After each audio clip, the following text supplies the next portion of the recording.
Hey, it's all with some quick reminders of what is happening this week in Warcraft. Do hit the like button, subscribe for more WoW coverage, catch me live for whatever it is that I'm streaming, and let's get right to it. Let's start with some blanket changes that are happening to some specs. Death Knights are getting a 6.5% buff to their damage abilities, while Feral Druids and Windwalker Monks are getting a more modest 3% buff. Havoc Demon Hunters should have a round of abilities getting a 15% damage increase. Beastmaster Hunter's Killshot is getting a 10% buff, while Marksmen get a few additional buffs. Shadow Priest AoE is getting nerfed via different decreases from the Idol of Yogg-Saron and the Psychic Link talent. To compensate, a lot of single target abilities are being buffed, but you don't care, Blizzard literally murdered your spec.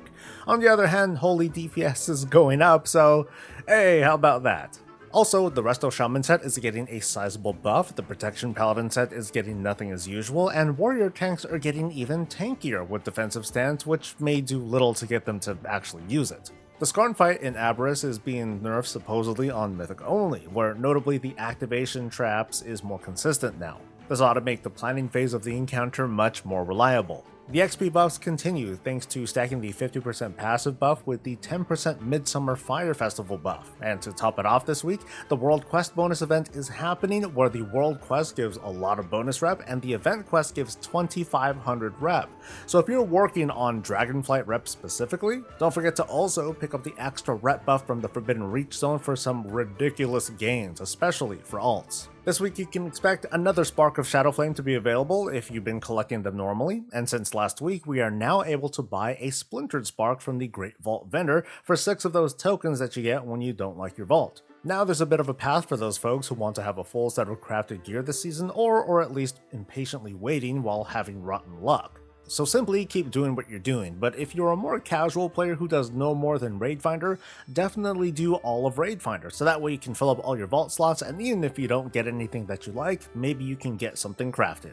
Shadowpan Showdown is the brawl where tanks can be tanks, and over in Mythic Plus World, the previous week's affixes were Tyrannical, Afflicted, and Bolstering, which made for a pretty easy push week, especially if you have a party member to help with cleanses. Bolstering can be a menace in very high keys, or with a group that accidentally bolsters the worst mobs, or a combination of both of course, but this was a good opportunity to nail a really good Tyrannical score. It's just, well, too bad that I missed out on it. This is also the final week before the trading post items rotate once again, and wow, dude, time is flying really fast, mostly thanks to my binging Diablo 4.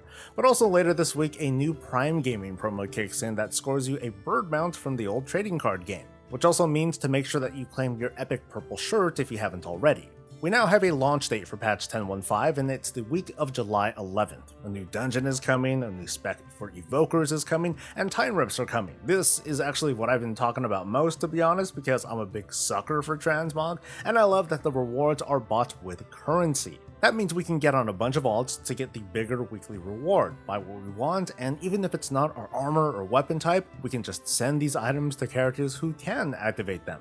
I don't know if that's going to be a thing that goes live with the patch, but I'm rooting for it, and I've got all my level 70s ready with pretty much no gear. I'm going to be a disgusting leech, and no one is hopefully going to notice. Let's hope for some killer announcements in the coming days. Maybe we'll have interviews soon. Maybe we'll hear about BlizzCon, but whatever the case, when news breaks, I'll be sure to share it. So don't forget to subscribe to this channel, like the video too, it always helps. Catch me live, and I'll catch you later. Here's Bob to close us out. Stay safe, stay healthy, and stay breezy.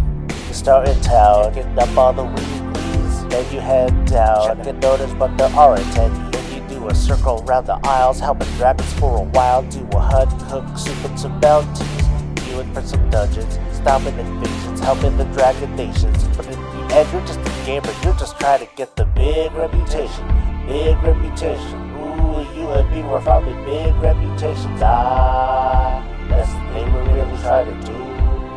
I want some transmog too.